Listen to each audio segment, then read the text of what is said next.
আসসালামু আলাইকুম। আজ আমরা মাওলানা তারেক জামিলের একটি খুব শক্তিশালী বয়ান নিয়ে কথা বলবো। চলুন এর গভীরে যাই আর স্লাইডের মাধ্যমে বিশ্লেষণ করে দেখি ঠিক কি বিষয় তিনি তুলে ধরেছেন আর কেনই বা তার কথাগুলো এত প্রভাবশালী। বয়ানটা শুরুই হচ্ছে এই গভীর কথাটা দিয়ে। এটা শুরুতেই আমাদের ভাবনার একটা মোড় ঘুরিয়ে দেয়। মানে হলো এ দুনিয়াটা আসলে একটা ক্লাসরুমের মতো, শেখার জায়গা, কোনো মেলা বা উৎসবের জায়গা না যেখানে আমরা শুধু আনন্দ করতে এসেছি। এই পুরো বয়ানটাকে ভালোভাবে বোঝার জন্য আমরা এর মূল বার্তাটাকে 5টা ভাগে ভাগ করে নিয়েছি। 2 ধরনের অন্ধকার, আধুনিক যুগের মূর্তি, ইতিহাস থেকে শিক্ষা, একটা জাতির নৈতিক সংকট আর সবশেষে মুক্তির পথ। তো চলুন প্রথমটা দিয়েই শুরু করা যাক। পুরো বয়ানটা দাঁড়িয়ে আছে একটা অসাধারণ রূপকের উপর, আর সেটা হল 2 ধরনের অন্ধকারের ধারণা। এই রূপকটাই পুরো আলোচনার ভিত্তি। দেখুন, বক্তা এখানে একটা দারুণ তুলনা করেছেন। একদিকে আছে রাতের অন্ধকার, এটা তো শারীরিক, তাই না? সূর্য উঠলেই চলে যায়। কিন্তু তিনি বলছেন আর একটা অন্ধকারের কথা, সেটা হলো হৃদয়ের অন্ধকার। এটা আধ্যাত্মিক, আর এটা অনেক বেশি ভয়ঙ্কর। তো এই হৃদয়ের অন্ধত্ব জিনিসটা কি? এটা হলো এমন একটা অবস্থা যখন একজন মানুষ ঠিক ভুল ভালো মন্দের তফাৎটাই আর করতে পারে না। তার নৈতিকতার কম্পাসটাই যেন নষ্ট হয়ে যায়। আচ্ছা, তো এই হৃদয়ের অন্ধকারটা আসে কোথা থেকে? বয়ানে বলা হচ্ছে আগেকার দিনে মানুষ পাথরের মূর্তি পুজো করত, আর এখনকার মূর্তিগুলো আরও সূক্ষ্ম, আরও গভীরে। প্রথমেই আসছে টাকা বা অর্থ। এই সম্পদের পেছনে ছুটতে ছুটতে মানুষ এতটাই অন্ধ হয়ে যায় যে কোনটা ঠিক আর কোনটা ভুল সেই বোধটাই হারিয়ে ফেলে। এরপরই হলো ক্ষমতা বা সিংহাসনের লোভ। রাজনৈতিক ক্ষমতা বা পদের জন্য এমন একটা মোহ তৈরি হয় যে তখন ন্যায় বিচার বা মানুষের অধিকারের মতো বিষয়গুলো আর কোনো গুরুত্বই পায় না। আর 3 নম্বরটা হলো নাম, যশ আর খ্যাতির মোহ। বক্তার মতে মানুষের কাছে জনপ্রিয় হওয়ার এই আকাঙ্ক্ষা আমাদের জীবনের আসল উদ্দেশ্য থেকেই আমাদের অনেক দূরে সরিয়ে নিয়ে যায়। আসল কথা হলো এই জিনিসগুলোই আমাদের কাছে এক একটা মূর্তির মতো হয়ে গেছে। আমরা এগুলোকে পাওয়ার জন্য এতটাই মরিয়া যে সৃষ্টিকর্তা খুশি হলেন কিনা সেই চিন্তাই আমাদের মাথায় থাকে না। কিন্তু এই ক্ষমতার উপাসনা কি আসলেই কোনো কাজে আসে? এই ক্ষমতার মোহ যে কতটা ঠুনকো সেটা বোঝানোর জন্য বক্তা আমাদের ইতিহাসের পাতায় নিয়ে যান। এমন সব শাসকদের গল্প বলেন যারা একসময় সব কিছুর মালিক ছিল, কিন্তু আজ তাদের কোনো অস্তিত্বই নেই। পারস্যের কিসরা আর দারা, দিগ্বিজয়ী আলেকজান্ডার, এমনকি ফিরাউন যে নিজেকে খোদা দাবি করেছিল। এত ক্ষমতা, এত দাপট, কিন্তু শেষ পর্যন্ত কি হলো? কিছুই রইল না। এটাই ইতিহাস থেকে পাওয়ার সবচেয়ে বড় শিক্ষা। মাত্র 32। ভাবা যায়, আলেকজান্ডার দ্য গ্রেট মারা গিয়েছিলেন মাত্র 32 বছর বয়সে। এই একটা সংখ্যাই যেন চোখে আঙুল দিয়ে দেখিয়ে দেয় সবচেয়ে ক্ষমতাধর জীবনও আসলে কতটা ছোট হতে পারে। বক্তা এরপর একটা সহজ কিন্তু খুব গভীর প্রশ্ন করেন, তারা সবাই কোথায় গেল? আসলেই তো, কোথায় গেল তারা? উত্তরটা সহজ, সব সাম্রাজ্য একসময় ভেঙে পড়ে, সব শাসকই কালের গর্ভে হারিয়ে যায়। ইতিহাসের পাতা থেকে আলোচনাটা এবার চলে আসে একেবারে বর্তমানে। এখানে বক্তা পাকিস্তানের সমাজের একটা গভীর নৈতিক সংকটের ছবি তুলে ধরেন। তিনি সমাজের কিছু ভয়ঙ্কর চিত্র তুলে ধরেন আর যুক্তি দেন যে এই সব কিছুর মূলে আছে ওই একটাই কারণ, হৃদয়ের অন্ধকার। ওই যে সম্পদ আর ক্ষমতার লোভ, সেটাই সমাজকে ভেতর থেকে শেষ করে দিচ্ছে। আর এই কথাটা তো আরও মারাত্মক। যিনি এর নাম রেখেছিলেন পবিত্র ভূমি, তিনি আজ ফিরিয়ে এলে দেখতেন এটা অপবিত্র হয়ে গেছে। এটা দিয়ে আসলে বোঝানো হচ্ছে দেশটা তার গোড়ার আদর্শ থেকে কতটা দূরে সরে এসেছে। তো এত সব সমস্যার পর এর সমাধান কি? বয়ানের শেষে শুধু সমস্যাই বলা হয়নি, মুক্তির একটা পথও দেখানো হয়েছে। এই অন্ধত্ব কাটানোর জন্য তিনি একদম গুছিয়ে 4টা পথের কথা বলেছেন। 1. কোরআন দিয়ে মনটাকে আবার জাগিয়ে তোলা। 2. মৃত্যুর কথা সবসময় মনে রেখে অহংকারকে দমন করা। 3. ইতিহাস থেকে শিক্ষা নেওয়া। আর 4. অনুতপ্ত হয়ে সৃষ্টিকর্তার কাছে ক্ষমা চাওয়া। শেষের দিকে এসে তিনি একটা দারুণ উপমা দেন, ব্যবসার উপমা। বলছেন, পরকালের বিনিময়ে এই ক্ষণস্থায়ী দুনিয়া কেনাটা একটা লোকসানের ব্যবসা। বরং লাভজনক ব্যবসা হল এই দুনিয়াকে বিক্রি করে অনন্ত পরকাল কেনা। আর এখানে বয়ানটা শেষ হয় আমাদের সবার জন্য একটা প্রশ্ন রেখে। প্রশ্নটা হলো, একটা জীবনের আসল সার্থকতা কিসে? আমাদের জীবনের অগ্রাধিকারগুলো কি ঠিক আছে? এই প্রশ্নটা নিয়ে ভাবার অনেক অবকাশ রয়ে যায়। আজ আমরা মাওলানা তারেক জামিলের একটি বয়ান নিয়ে আলোচনা করব, সোর্সটা হচ্ছে যে অফিসিয়াল ইউটিউব চ্যানেল, আর বয়ানটা দেওয়া হয়েছিল ফয়সালাবাদের আয়শা মসজিদে। আর বয়ানটা শুরুই হচ্ছে একটা মারাত্মক আইডিয়া দিয়ে, দুরকম অন্ধকারের কথা। ঠিক। একটা হলো রাতের অন্ধকার, যেটা আমরা সবাই দেখি, কিন্তু আরেকটা অন্ধকারের কথা বলা হচ্ছে যেটা নাকি থাকে অন্তরের ভেতরে। একদম।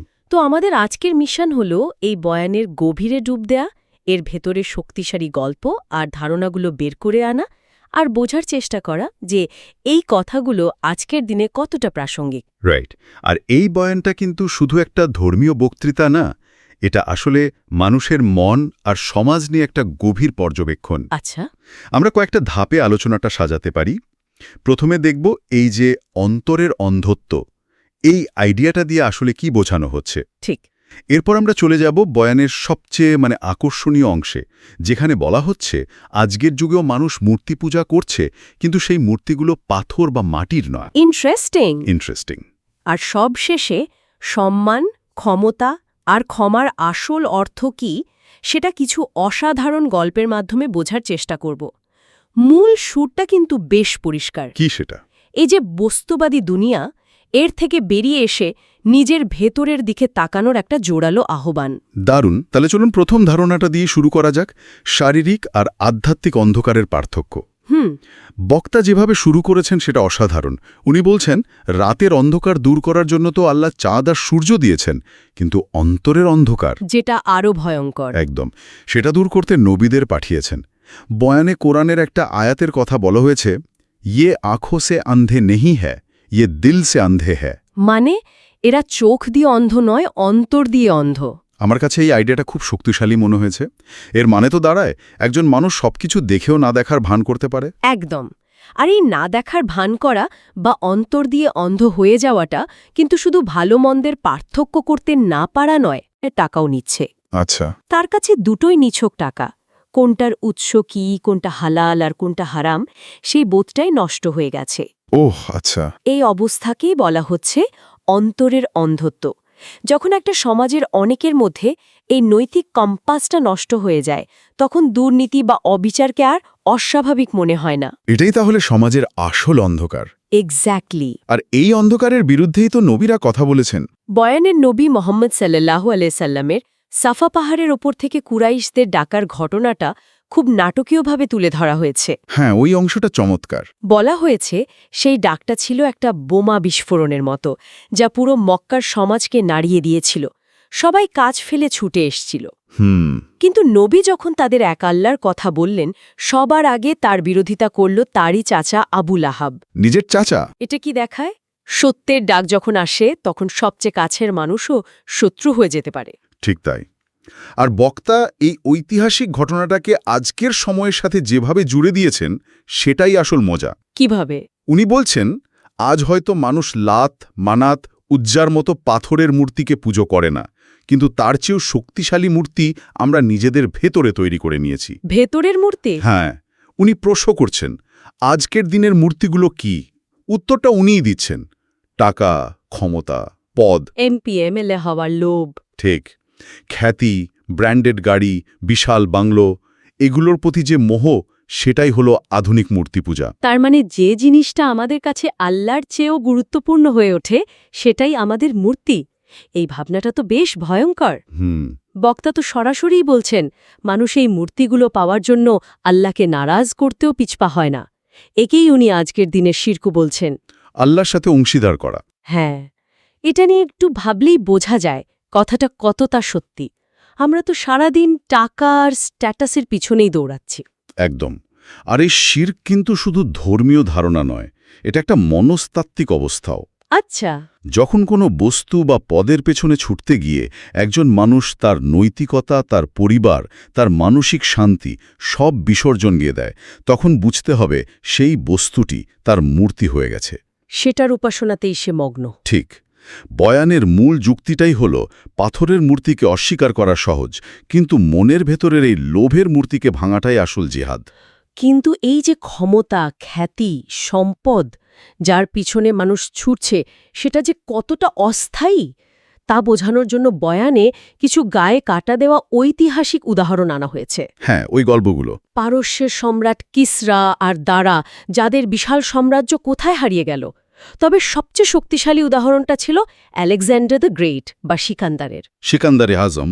মাত্র ৩২ বছর বয়সে অর্ধেক পৃথিবী জয় করে ফেলা একজন মানুষ, অথচ মৃত্যুর সময় তিনি কতটা অসহায়। শুধু নিজের দেশে মরার জন্য কয়েকটা দিন বাড়তি সময় চেয়েছিলেন, সেটাও পাননি। বয়ানের একটা লাইন আমার মাথায় গেঁথে গেছে। কোন লাইনটা? জাগা জি লাগানে কি দুনিয়া নেহি হ্যায়, ইয়ে ইব্রত কি জায়গা হ্যায়, তামাশা নেহি হ্যায়। মানে এই দুনিয়াটা মন দেওয়ার জায়গা নয়, এটা শিক্ষা নেওয়ার জায়গা। এই গল্পগুলো কিন্তু শুধু ইতিহাস বলা নয়, এর একটা উদ্দেশ্য আছে। কি সেটা? উদ্দেশ্যটা হলো শ্রোতার মনে একটা ধাক্কা দেওয়া, তাকে দিয়ে এটা ভাবানো যে আমি যার পিছনে ছুটছি তার শেষ পরিণতিটা কি।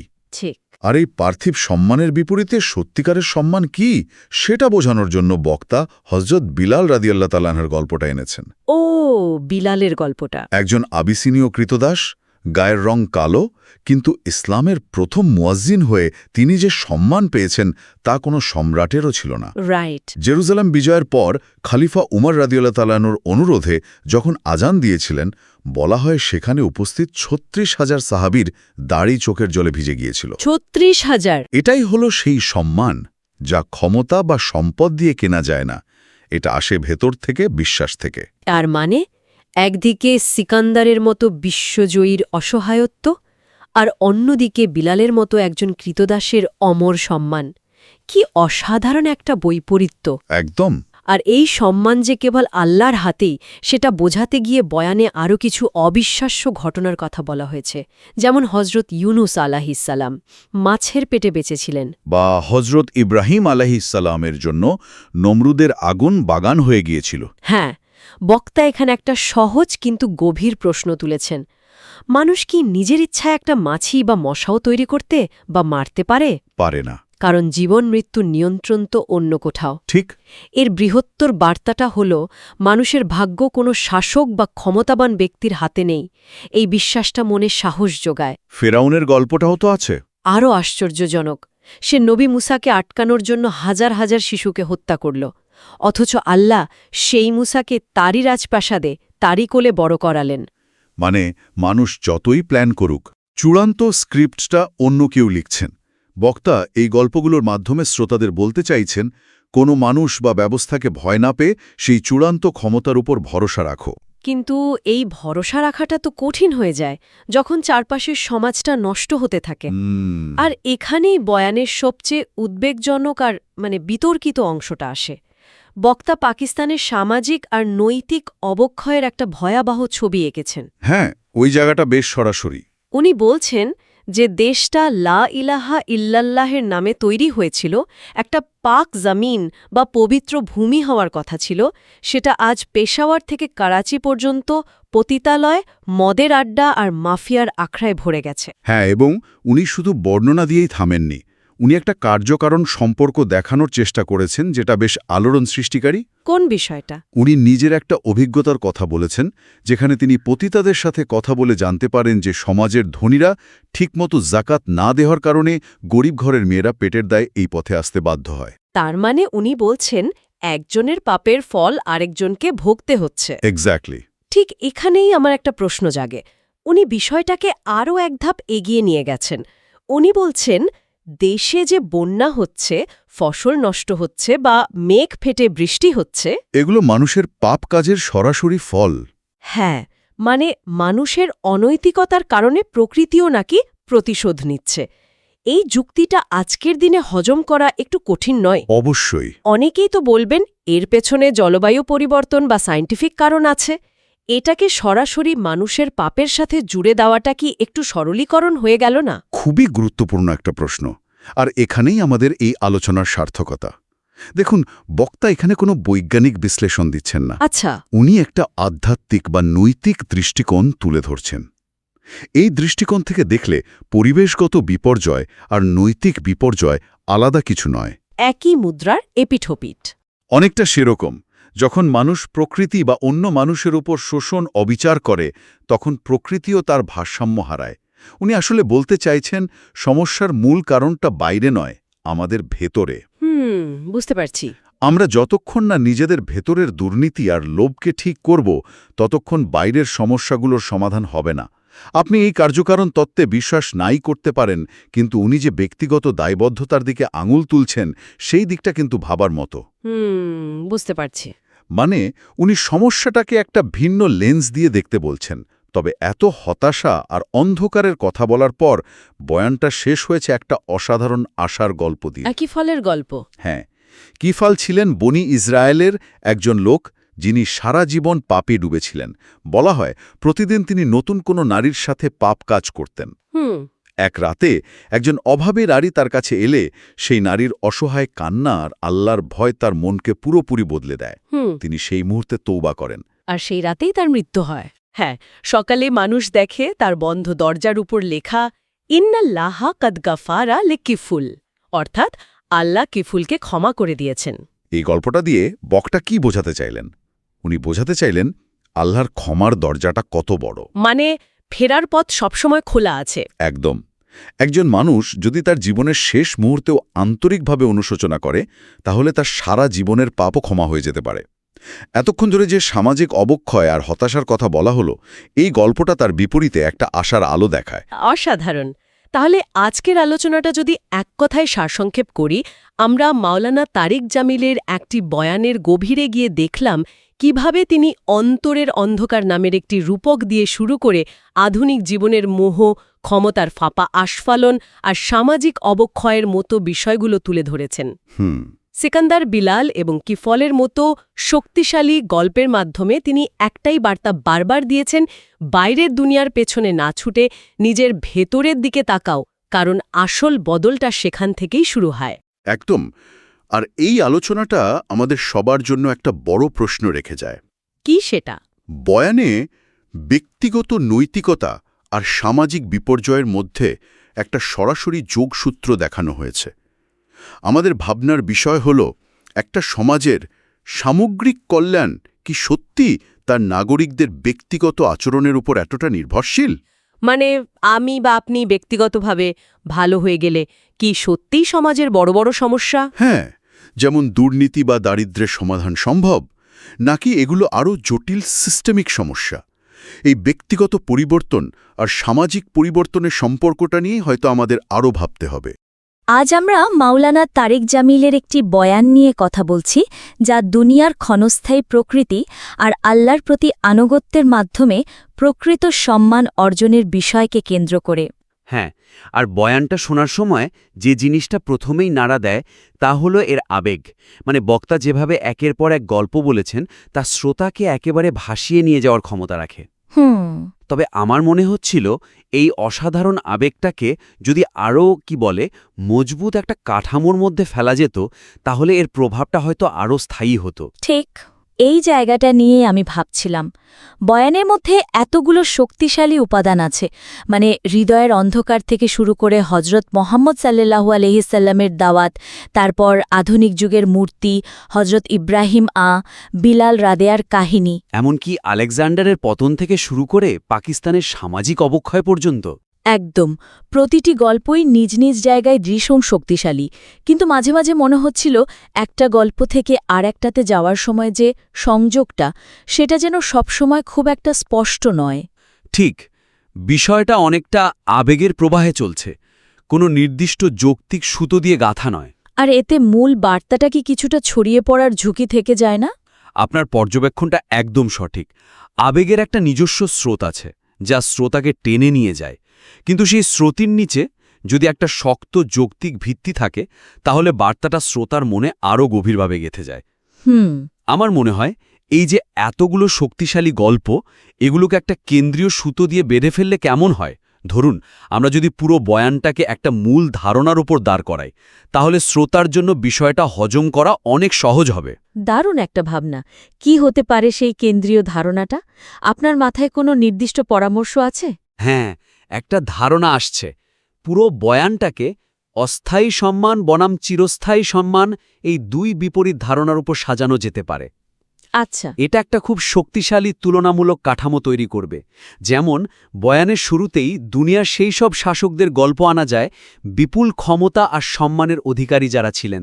যেমন আলেকজান্ডার বা পারস্যের কিসরা। একদম, তাদের জৌলুস, তাদের শক্তি সবকিছুই ছিল, কিন্তু শেষে তারা সবকিছু এখানেই ছেড়ে গেছেন। তাদের সম্মান ছিল পুরোপুরি ক্ষণস্থায়ী, মাটির সাথে মিশে গেছে। বাহ, এটা তো একটা চমৎকার শুরু হতে পারে। একদিকে দুনিয়ার সর্বোচ্চ ক্ষমতার উদাহরণ, আর অন্যদিকে তার শূন্য পরিণতি। এই বৈপরীত্য তো শুরুতেই একটা ধাক্কা দেবে। তারপর এরপরই এই ক্ষণস্থায়ী সম্মানের ঠিক বিপরীতে আনা যেতে পারে হজরত বিলাল রাদিয়াল্লাহু তাআলা আনহুর গল্পটা। একজন কৃতদাস যাকে দুনিয়ার চোখে কোনো সম্মানই দেওয়া হয়নি, কিন্তু আল্লাহর প্রতি আনুগত্যের কারণে তিনি এমন এক চিরস্থায়ী সম্মান পেয়েছেন যে 1400 বছর পরেও কোটি কোটি মানুষ তাকে ভালোবাসার সাথে স্মরণ করে। কাবার ছাদে দাঁড়িয়ে আজান দেওয়ার সম্মান। ঠিক তাই, স্বয়ং আল্লাহ তাকে সেই সম্মান দিয়েছেন। এই যে তুলনাটা, আলেকজান্ডারের পতন আর বিলালের উত্থান, এটা কিন্তু কোনো সাধারণ তুলনা নয়। এটা সম্মানের সংজ্ঞাকেই নতুন করে প্রতিষ্ঠা করে দেয়। আমি পরিষ্কারভাবে দেখতে পাচ্ছি আপনি কি বলতে চাইছেন। একটা স্পষ্ট বিভাজন তৈরি হচ্ছে, একদিকে মাটির সম্মান, অন্যদিকে আরশের সম্মান। এতে শ্রোতার মনে কোনো দ্বিধা থাকবে না। হ্যাঁ, তাহলে আধুনিক যুগের মূর্তি বা পাপ পুণ্যের বিষয়গুলো কিভাবে এই কাঠামোতে যুক্ত হবে? শেষে এসে আলোচনাটা বর্তমান সময়ে ফিরে আসবে। আমরা তখন আধুনিক মূর্তি মানে টাকা, ক্ষমতা, সামাজিক মর্যাদা, এগুলোকে আলেকজান্ডারের ক্ষণস্থায়ী সম্মানেরই আধুনিক সংস্করণ হিসেবে দেখাতে পারি। আচ্ছা, বুঝতে পেরেছি। আর কিফলের মতো একজন পাপীর তবার গল্পটা হতে পারে চূড়ান্ত উদাহরণ। সে দেখাচ্ছে যে যত বড় পাপী হোক না কেন, আল্লাহর কাছে ফিরে আসার মাধ্যমে সেও কিন্তু বিলালের মতো চিরস্থায়ী সম্মানের পথে যাত্রা শুরু করতে পারে। এতে পুরো বয়ানটা একটা বৃত্ত সম্পূর্ণ করবে। অসাধারণ। এই কাঠামোটা সত্যি বয়ানের ভেতরের শক্তিটাকে বহুগুণ বাড়িয়ে দিতে পারে। আচ্ছা, এটাকে সাজানোর কি আর কোনো উপায় হতে পারে? মানে তুলনামূলক কাঠামোর বদলে যদি একটা ধারাবাহিক বর্ণনা তৈরি করা হয়, অনেকটা অন্ধকার থেকে আলোতে যাত্রার মতো। ধারণাটা চমৎকার, তবে এটার একটা চ্যালেঞ্জও আছে। এই ধরনের কাঠামো কি বিষয়টাকে কিছুটা সরল করে ফেলার ঝুঁকি তৈরি করে? বাস্তব জীবন তো সবসময় এত স্পষ্টভাবে অন্ধকার আর আলোতে বিভক্ত থাকে না। আপনার কথাটা ঠিক, তবে এই নির্দিষ্ট বয়ানের ক্ষেত্রে হয়তো এটা দারুণভাবে কাজ করতে পারে, কারণ এখানে তো জাহিলিয়াতকে অন্ধকার এবং ইসলামের আগমনকে আলো হিসেবেই দেখানো হয়েছে। হ্যাঁ, তা অবশ্যই ঠিক।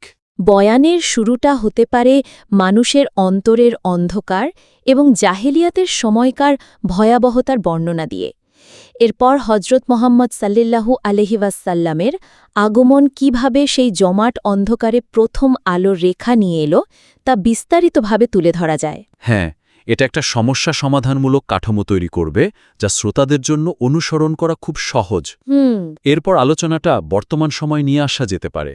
দেখানো যেতে পারে যে আমরা প্রযুক্তি আর আধুনিকতার যুগে বাস করলেও আমাদের অন্তরে এক নতুন ধরনের অন্ধকার তৈরি হয়েছে, গাফিলতির অন্ধকার, আল্লাহর স্মরণ থেকে দূরে থাকার অন্ধকার। এবং সবশেষে কোরআনকে সেই আলো হিসাবে উপস্থাপন করা হবে যা আজকের যুগের অন্ধকার থেকেও আমাদের বের করে আনতে পারে। ঠিক, এতে শ্রোতা নিজেকে সেই যাত্রার একজন অংশীদার হিসেবে অনুভব করবে। দুটো প্রস্তাবই খুব শক্তিশালী।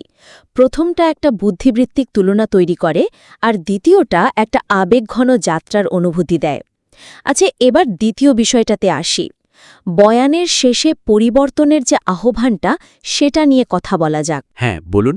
আহ্বানটা খুবই শক্তিশালী এবং আবেগঘন, কোনো সন্দেহ নেই, কিন্তু আমার মনে হয়েছে এটাকে আরও একটু সুনির্দিষ্ট করা যেতে পারে। ঠিক তাই, বয়ানের শেষে বলা হচ্ছে, পাপ থেকে তওবা করো, আল্লাহর দিকে ফিরে এসো। এই আহ্বানটা আন্তরিক, কিন্তু একজন সাধারণ শ্রোতার জন্য কিছুটা ব্যাপক। একদম।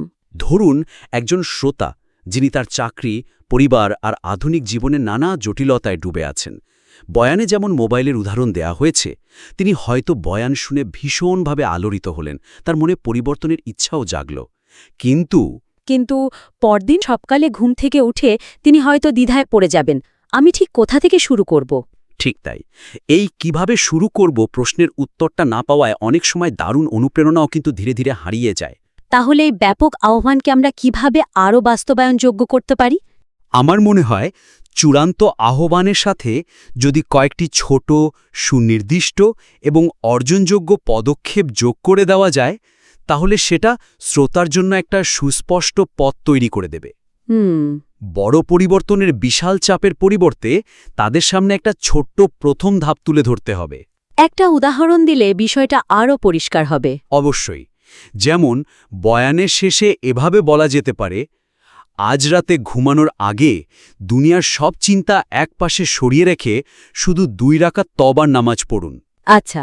আর সিজদায় গিয়ে নিজের ভাষায় আল্লাহকে বলুন, হে আল্লাহ, আমি ফিরতে চাই, কিন্তু আমি দুর্বল, আমাকে পথ দেখান, আমাকে শক্তি দিন। আপনার পরিবর্তনের যাত্রা শুরু হোক এই ছোট্ট আন্তরিক কথোপকথন দিয়ে।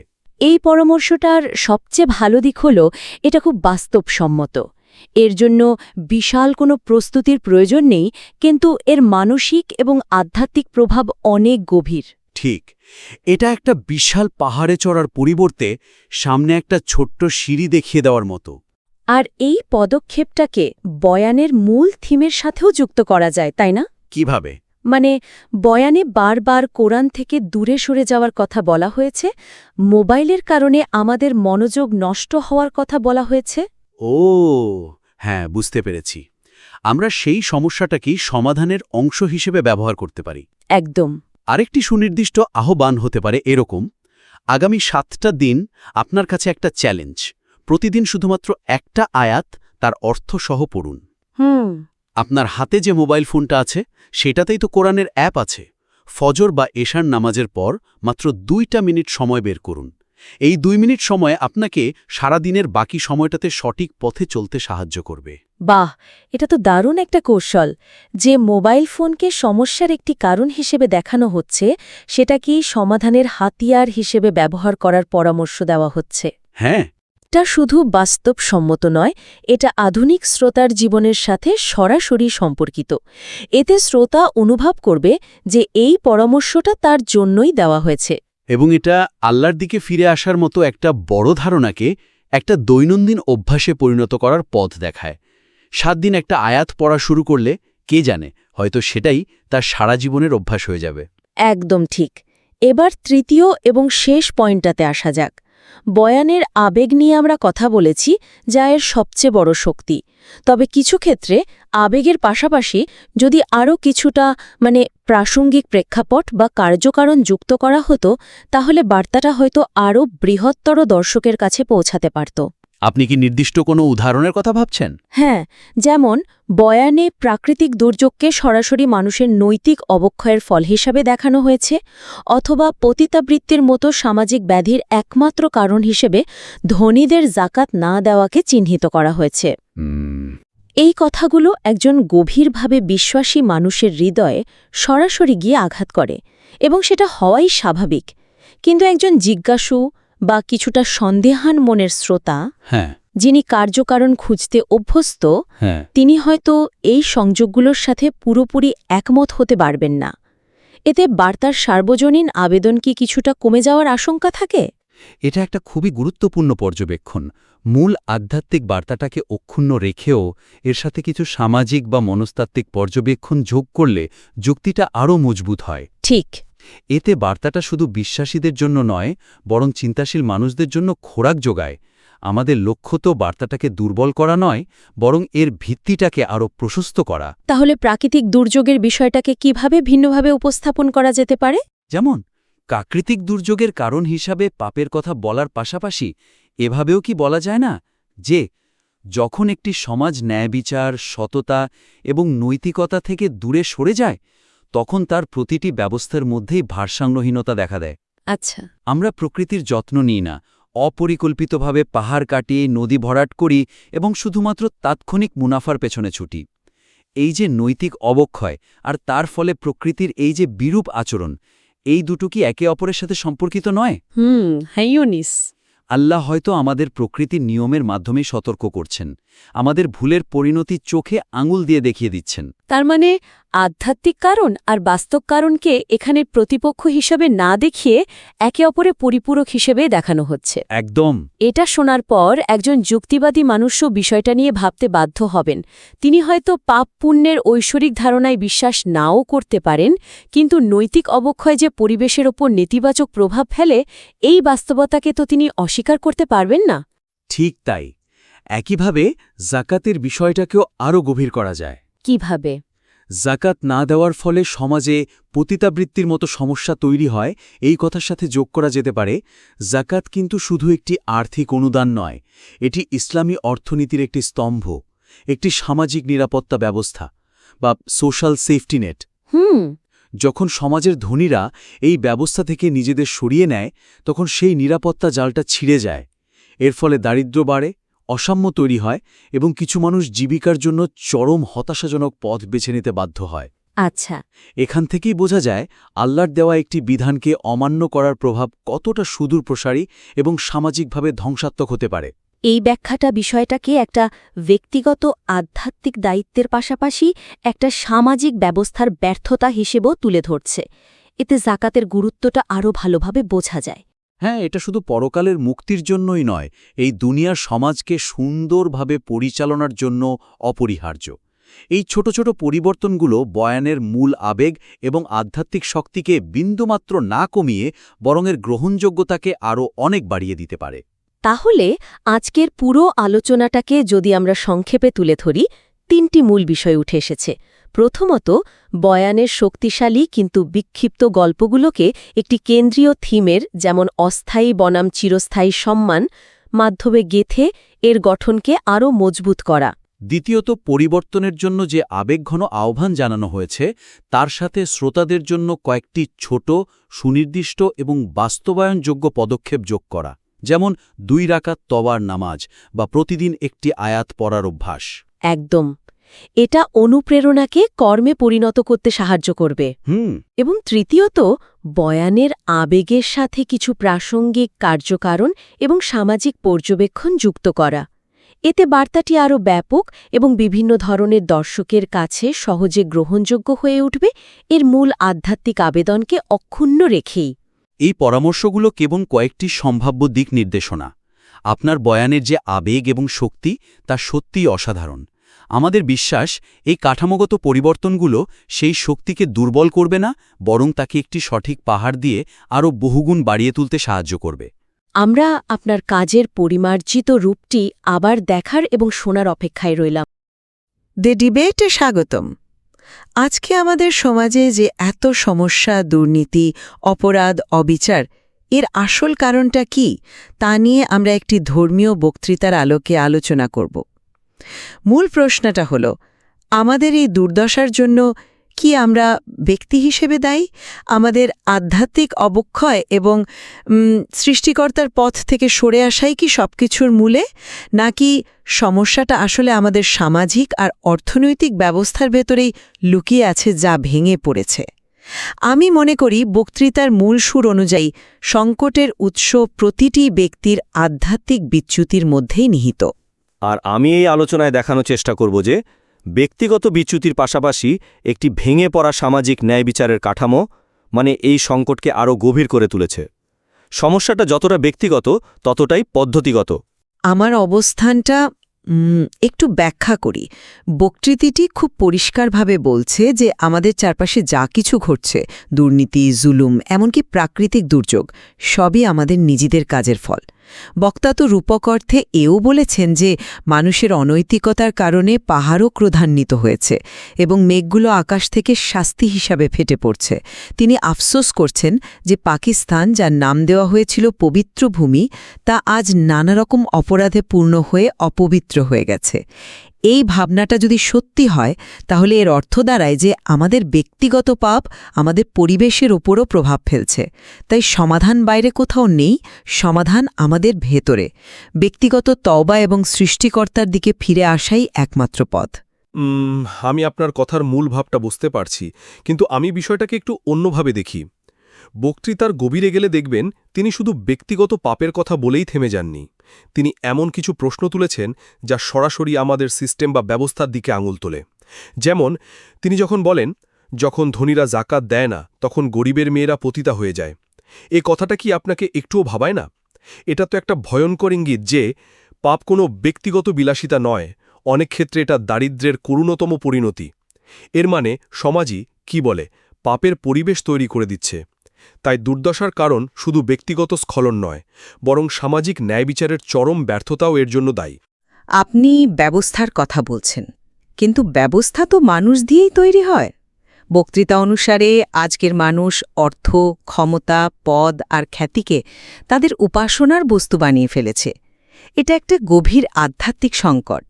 নবীরা যেমন মানুষকে এক সৃষ্টিকর্তার দিকে ডেকেছিলেন, আমাদেরও তেমনি কোরআন ও নবীর দেখানো পথে নিজেদের অন্তরকে পরিশুদ্ধ করতে হবে। আর ব্যক্তিগত পরিবর্তনের ক্ষমতা যে কত অসীম তার সবচেয়ে বড় প্রমাণ তো বক্তৃতার কিফল নামের সেই ব্যক্তির গল্প। ভাবুন একবার, যে লোকটা সারা জীবন পাপে ডুবেছিল, শুধু একবারের আন্তরিক অনুশোচনা তাকে আল্লাহর কাছে এতটাই প্রিয় করে তুলল যে সৃষ্টিকর্তা তার দরজায় লিখে দিলেন, আমি তাকে ক্ষমা করে দিয়েছি। এই গল্পটা কি বলে? এটা বলে যে পরিবর্তন ব্যক্তি থেকেই শুরু হতে হবে। সমাজ কোটি কোটি ব্যক্তি নিয়েই গঠিত। প্রত্যেকে যদি নিজেকে শুধরে নেয়, সমাজ তো আপনা আপনিই ঠিক হয়ে যাবে। কৃষক তার ফসলের ন্যায্য দাম পাচ্ছে না, বা যে ব্যবসায়ী বারবার ক্ষতির শিকার হচ্ছে, তার আধ্যাত্মিক উন্নতির সুযোগ কোথায়? বক্তা তো তাদের কথাও বলেছেন। আপনি কিফলের ব্যক্তিগত পাপের কথা বলছেন, কিন্তু বক্তা পতিতাদের মজলুম বা নিপীড়িত বলছেন। তিনি তাদের পাপের জন্য ধনীদের জাকাত না দেওয়াকে দায়ী করছেন। তাহলে এখানে আসল অপরাধীকে? যে মেয়েটা অভাবে পড়ে শরীর বিক্রি করতে বাধ্য হচ্ছে সে, নাকি সেই ব্যবস্থা যা তাকে এই পথে ঠেলে দিয়েছে? কিন্তু সেই ধনী ব্যক্তিও তো ব্যবস্থার অংশ। সে যদি ব্যক্তিগতভাবে সৎ হতো, যদি তার মধ্যে সৃষ্টিকর্তার ভয় থাকত, তাহলে তো সে জাকাত দিত। সে তো ব্যবস্থার দোহাই দিয়ে নিজের দায়িত্ব এড়াতে পারে না, তাই না? মূল সমস্যাটা তার লোভ, তার আধ্যাত্মিক শূন্যতা। ঠিক, কিন্তু যখন হাজার হাজার ধনী ব্যক্তি একই কাজ করে, তখন সেটা আর ব্যক্তিগত লোভ থাকে না, সেটা একটা সামাজিক রীতিতে পরিণত হয়। আর এখানেই জাকাতের মতো প্রাতিষ্ঠানিক ব্যবস্থার গুরুত্ব, যা কেবল একটা সাধারণ দান নয়, বরং ধনীদের সম্পদে গরিবের অধিকার নিশ্চিত করার একটা ঐশ্বরিক কাঠামো। এটা ব্যক্তিগত দয়ার উপর নির্ভর করে না, এটা একটা সামাজিক দায়িত্ব। যখন সেই দায়িত্ব পালনের প্রাতিষ্ঠানিক চাপ থাকে না, তখন ব্যক্তিগতভাবে ভালো থাকার চেষ্টাটাও কঠিন হয়ে পড়ে। তাই ব্যক্তিগত পরিবর্তনের আহ্বান জরুরি, কিন্তু যে সামাজিক অবিচার মানুষকে পাপ করতে বাধ্য করছে, সেটি সমাধান না হলে শুধু ব্যক্তিগত আহ্বানে খুব বেশি কিছু হবে না। আপনি প্রাতিষ্ঠানিক সমাধানের কথা বলছেন, কিন্তু আমি আবারও বলবো, আধ্যাত্মিক জাগরণ ছাড়া কোনো প্রতিষ্ঠানই টিকতে পারে না। বক্তা বারবার বলছেন, কুরআন দিয়ে তোমার হৃদয়কে জীবিত করো। তিনি অসম্ভব বিপদের মুখে দুজন নবীর উদাহরণ দিয়েছেন। ভাবুন, হজরত ইউনুস আলাইহিস সালাম মাছের পেটে, যেখানে বাঁচার কোনো বৈজ্ঞানিক সম্ভাবনা নেই, সেখানে তিনি আল্লাহর ওপর বিশ্বাস রেখে মুক্তি পেয়েছিলেন। হজরত ইব্রাহিম আলাইহিস সালামকে যখন আগুনে নিক্ষেপ করা হল, তখন কোনো জাগতিক শক্তি তাকে বাঁচাতে আসেনি। আগুন তার জন্য শীতল হয়ে গিয়েছিল শুধুমাত্র আল্লাহর হুকুমে। এই ঘটনাগুলো প্রমাণ করে যে সমস্ত জাগতিক ব্যবস্থা বা শক্তির ঊর্ধ্বে হল আধ্যাত্মিক শক্তি। যখন একজন ব্যক্তির ভেতরটা এভাবে পরিবর্তিত হয়, তার অন্তর আল্লাহর বিশ্বাসে পূর্ণ থাকে, তখন তার পক্ষে জাকাত না দেওয়া বা অন্যের ওপর জুলুম করা অসম্ভব। তাই মূল সমাধান ব্যক্তির আধ্যাত্মিক সংস্কার। প্রাতিষ্ঠানিক সংস্কার তো এর একটা স্বাভাবিক পরিণতি মাত্র। আপনি আধ্যাত্মিক শক্তির যে উদাহরণগুলো দিলেন, সেগুলো নিঃসন্দেহে শক্তিশালী। কিন্তু আমার প্রশ্ন হল, সে আধ্যাত্মিক শক্তি প্রয়োগের জন্য যে সামাজিক পরিবেশ দরকার, সেটার কথা কি আমরা এড়িয়ে যাচ্ছি? যেমন ধরুন হজরত বিলাল রাদিয়াল্লাহু আনহুর ঘটনা। তার সম্মান কি শুধু তার ব্যক্তিগত তাকওয়া বা আল্লাহভীতির জন্য ছিল? অবশ্যই ছিল, কিন্তু সেটাই সব নয়। তার সম্মান এমন একটি নতুন সমাজ ব্যবস্থার জন্যও ছিল, যা তাকে একজন কৃতদাস থেকে ইসলামের প্রথম মুয়াজ্জিনের মর্যাদায় উন্নীত করেছিল। এটা কি একটা প্রাতিষ্ঠানিক বা সিস্টেমিক পরিবর্তন নয়? কিন্তু সেই সমাজ ব্যবস্থা তো তাকওয়াসম্পন্ন ব্যক্তিদের দ্বারাই তৈরি হয়েছিল, তাই না? হজরত উমর রাদিয়াল্লাহু আনহুর মতো শাসকের ব্যক্তিগত তাকওয়াই তো সেই ন্যায়ভিত্তিক শাসনের ভিত্তি ছিল। আমি আপনার সাথে একমত, কিন্তু বিষয়টা আরেকটু গভীর। বক্তা হজরত ওমর রাদিয়াল্লাহু আনহুর জেরুজালেম বিজয়ের যে ঘটনাটা বলেছেন, সেটা নিয়ে একটু ভাবি।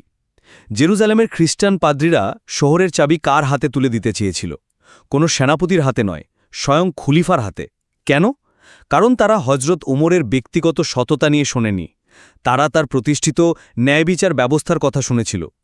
যখন উমর রাদিয়াল্লাহু আনহু একজন সাধারণ ভৃত্যকে নিয়ে উটের পিঠে চড়ে সেখানে পৌঁছালেন, তখন সেটা শুধু তার ব্যক্তিগত বিনয় ছিল না, সেটা ছিল তার প্রতিষ্ঠিত শাসন ব্যবস্থার প্রতিচ্ছবি। মানে এটা ছিল একটা ন্যায়ভিত্তিক সিস্টেমের প্রতি মানুষের আস্থা। তাই সমাধান শুধু ব্যক্তিগত ইবাদতে সীমাবদ্ধ নয়, জাকাতের মতো প্রাতিষ্ঠানিক ব্যবস্থা প্রতিষ্ঠা এবং একটি ন্যায়ভিত্তিক সমাজ গঠন করাও এর সবচেয়ে গুরুত্বপূর্ণ অংশ। ব্যাপারটা হচ্ছে ব্যক্তিগত বিশ্বাস ছাড়া ব্যবস্থা অচল, আবার ব্যবস্থা ছাড়াও ব্যক্তিগত বিশ্বাস অসম্পূর্ণ। আপনি ব্যবস্থার ওপর খুব বেশি জোর দিচ্ছেন, কিন্তু বক্তৃতার একটি কেন্দ্রীয় বিষয় হল জাগতিক সম্মানের অসারতা। তিনি পরিষ্কারভাবে বলছেন যে ক্ষমতা, সম্পদ, মন্ত্রিত্ব এগুলো সবই ক্ষণস্থায়ী এবং একটা ধোঁকা মাত্র। এই সম্মান মানুষকে অহংকারী করে তোলে এবং আল্লাহর পথ থেকে দূরে সরিয়ে দেয়। আলেকজান্ডার দ্য গ্রেটের উদাহরণটা ভাবুন। অর্ধেক পৃথিবী জয় করার পরেও মৃত্যুর সময় তিনি কি নিয়ে গিয়েছিলেন? কিছুই না। বক্তা যেমনটা বলেছেন, তিনি মৃত্যুর আগে বলে গিয়েছিলেন তার হাত দুটো যেন কফিনের বাইরে ঝুলিয়ে রাখা হয়, যাতে পৃথিবীর মানুষ দেখতে পায় যে বিশ্ববিজেতাও খালি হাতেই ফিরে যাচ্ছে। এর মানে কি? এর মানে হল প্রকৃত সম্মান জাগতিক প্রাপ্তিতে নয়, বরং আল্লাহর আনুগত্যের মধ্যেই নিহিত, যা চিরস্থায়ী। এই উপলব্ধি যখন একজন ব্যক্তির মধ্যে আসে, তখনই তো সে ন্যায়বান হয় এবং একটি ন্যায়ভিত্তিক সমাজ গঠনে ভূমিকা রাখে। আপনার যুক্তির সাথে আমি একমত যে জাগতিক সম্মান ক্ষণস্থায়ী, কিন্তু এই উপলব্ধিরও একটা সামাজিক দিক আছে যা আমরা উপেক্ষা করতে পারি না। চলুন আবার হজরত বেলাল রাদিয়াল্লাহু আনহুর ঘটনায় ফিরে যাই। জেরুজালেম বিজয়ের পর হজরত উমর রাদিয়াল্লাহু আনহু যখন ৩৬,০০০ সাহাবীর বিশাল বাহিনীর সামনে দাঁড়িয়ে হজরত বেলালকে আজান দেওয়ার জন্য অনুরোধ করলেন, সেই মুহূর্তটা, সেটা শুধু বেলালের ব্যক্তিগত সম্মান ছিল না। ভাবুন, একজন সাবেক কৃতদাস, যাকে আরবের অভিজাতরা মানুষ হিসাবেই গণ্য করত না, তাকে খলিফা নিজে অনুরোধ করছেন। এটা ছিল একটা বিপ্লব। এটা ছিল এমন একটি সমাজের স্বীকৃতি যেখানে যোগ্যতা এবং ঈমানই ছিল মর্যাদার মাপকাঠি, বংশ বা বর্ণ নয়। সুতরাং প্রকৃত সম্মান অর্জনের জন্য ব্যক্তিগত সাধনার পাশাপাশি এমন একটি সামাজিক পরিবেশও প্রয়োজন যা সেই মূল্যবোধকে স্বীকৃতি দেয় এবং লালন করে। যদি সমাজ কাঠামোই অন্যায্য হয়, তাহলে ব্যক্তিগত ধার্মিকতা প্রায়শই কোণঠাসা হয়ে পড়ে এবং তার কোনো সামাজিক প্রভাব তৈরি হয় না। কিন্তু সেই সামাজিক পরিবেশ তো আকাশ থেকে পড়বে না। আলেকজান্ডারের মতো ক্ষমতাধর শাসকরা যখন জাগতিক সম্মানের পেছনে ছোটে, তখন সমাজে অবিচার তৈরি হয়। আর হজরত উমরের মতো শাসকরা যখন আল্লাহর কাছে সম্মান খোঁজেন, তখন ন্যায়ভিত্তিক সমাজ তৈরি হয়। পার্থক্যটা তো ব্যক্তির পছন্দের, ব্যক্তির উপলব্ধির। দিন শেষে আমরা বারবার ব্যক্তির কাছেই ফিরে আসছি, কারণ সমাজ তো ব্যক্তি দিয়েই তৈরি। আমিও একমত যে ব্যক্তির ভূমিকা কেন্দ্রীয়, কিন্তু আমরা এটাও দেখলাম যে ব্যক্তির পথ চলাটা সমাজ ছাড়া কতটা অসম্পূর্ণ এবং কঠিন হতে পারে। হজরত বিলাল যদি এমন একটি সমাজে জন্মাতেন যা তার ঈমানকে সম্মান না দিয়ে শুধু তার গায়ের রং বা বংশ পরিচয়কে বড় করে দেখাত, তাহলে তার তাকওয়া কি সামাজিকভাবে কোনো মূল্য পেত না। তাই ব্যক্তির ভেতরের পরিবর্তন আর সমাজের বাইরের কাঠামো, এই দুটোকে আলাদা করে দেখার সুযোগ নেই।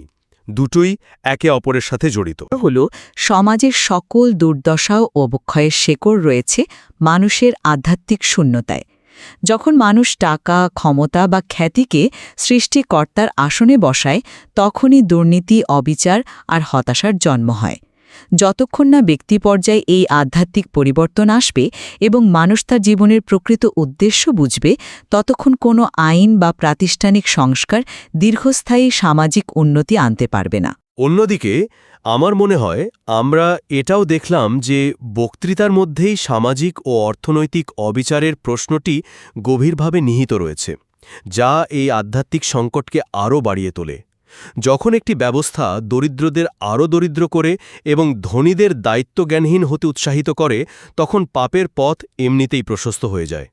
ব্যক্তিগত ধার্মিকতা অপরিহার্য, কিন্তু একটি ন্যায়ভিত্তিক সমাজ ব্যবস্থা প্রতিষ্ঠা ছাড়া, যেখানে দরিদ্র ও মজলুমদের অধিকার সুরক্ষিত থাকে এবং প্রত্যেকে তার যোগ্যতা অনুযায়ী বিকাশের সুযোগ পায়, সেখানে প্রকৃত অর্থে একটি সুস্থ ও নৈতিক সমাজ গঠন করা প্রায় অসম্ভব।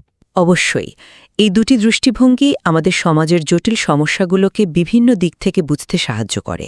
কোনো একটিকেই একক সমাধান হিসেবে দেখা হয়তো ঠিক হবে না। ঠিক তাই, ব্যক্তিগত পরিশুদ্ধি এবং সামাজিক ন্যায় বিচার, এই দুটিকেই হয়তো একে অপরের পরিপূরক হিসেবেই দেখতে হবে। আর এই উপাদানটিতে এই দ্বিমুখী সমাধানের ইঙ্গিত রয়েছে, যা নিয়ে আরও গভীর চিন্তাভাবনা ও অন্বেষণের অবকাশ রয়েছে।